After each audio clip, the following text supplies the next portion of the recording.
A few more questions. Okay. Doctor.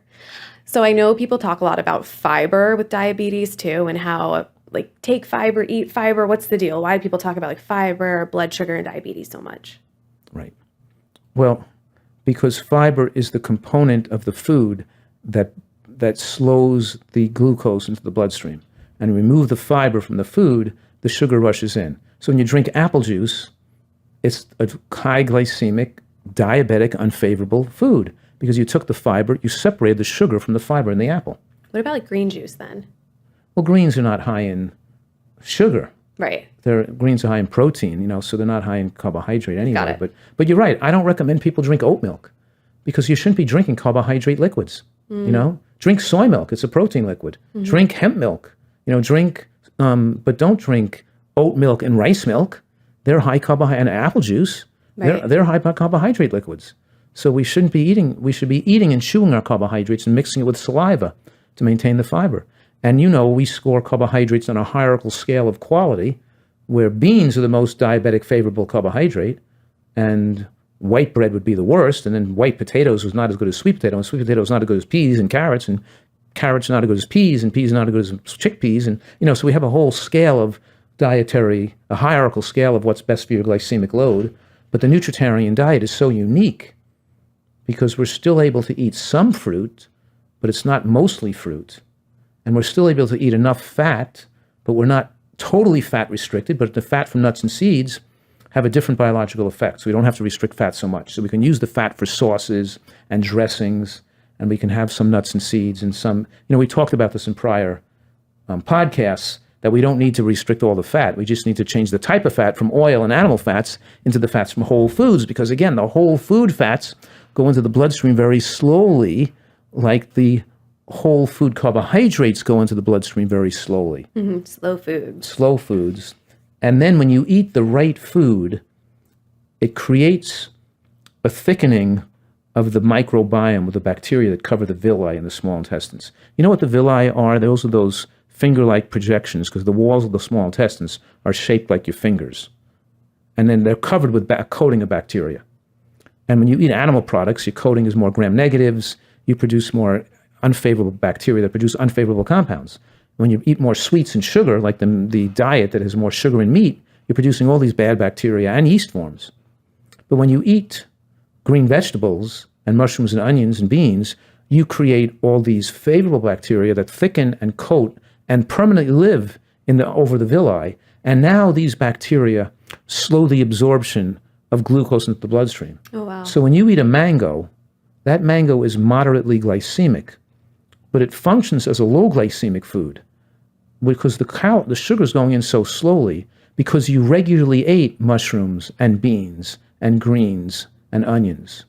So let me say that one more time. I'm saying these two raw foods, raw green vegetables like lettuce and arugula and bok choy and kale, raw greens, and raw onion or scallion, and the two cooked foods, cooked mushrooms and cooked beans.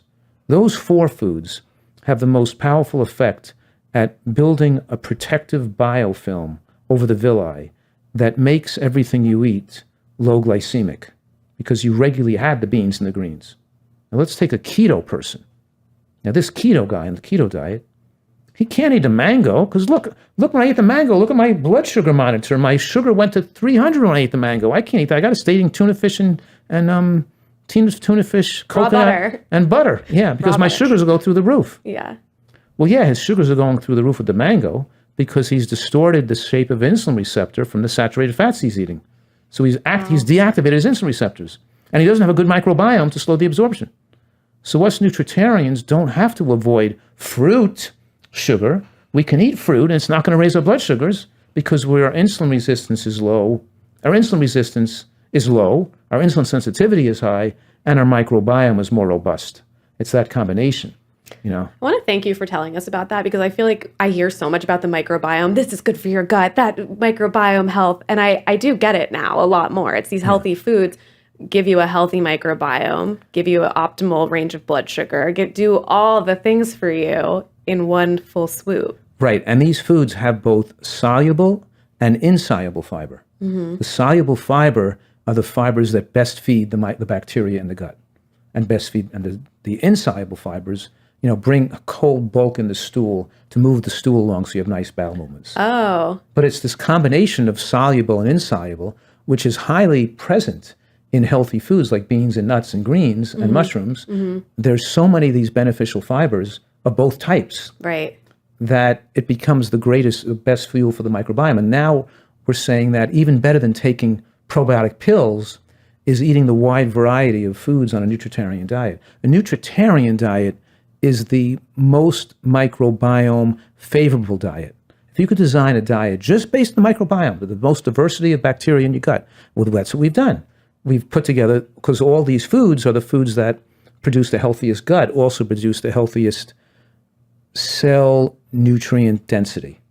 So we're increasing cell nutrient density, including microbiome, biodiversity, and thickness of gram-positives, at the same time as we're also having a favorable anti-inflammatory omega-3 index. We've put all the right pegs in the holes to maximize health. And when you do that, diabetes goes away. People just become non-diabetic.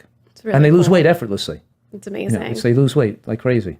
And I feel like on WebMD, or like when I search different diseases or health issues or concerns, you'll see a lot eat like a high fiber diet. Yeah. And what I was trying to explain to someone that I was trying to help, it's just a nutritarian diet. Like you were saying, any food that's not processed, that's raw in its best form, is high in fiber.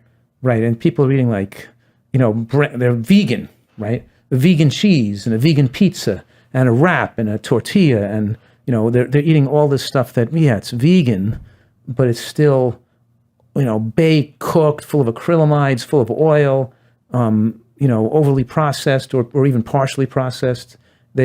Sometimes it makes a big difference, the fact that you're eating so much raw food. And of course, the nutritarian diet still has fruit in it, but it's not excessive in fruit. A diet can be excessive in fruit too. So we're going for nutritional variety and diversity. And because this diet is so diverse, and the diversity means that we get more protein out of the diet, we get the healthy fats, and we get the healthy carbohydrates in the healthiest form. And then you can't have type 2 diabetes. It's too difficult to be type 2 diabetic. The body just reverts back to being normal.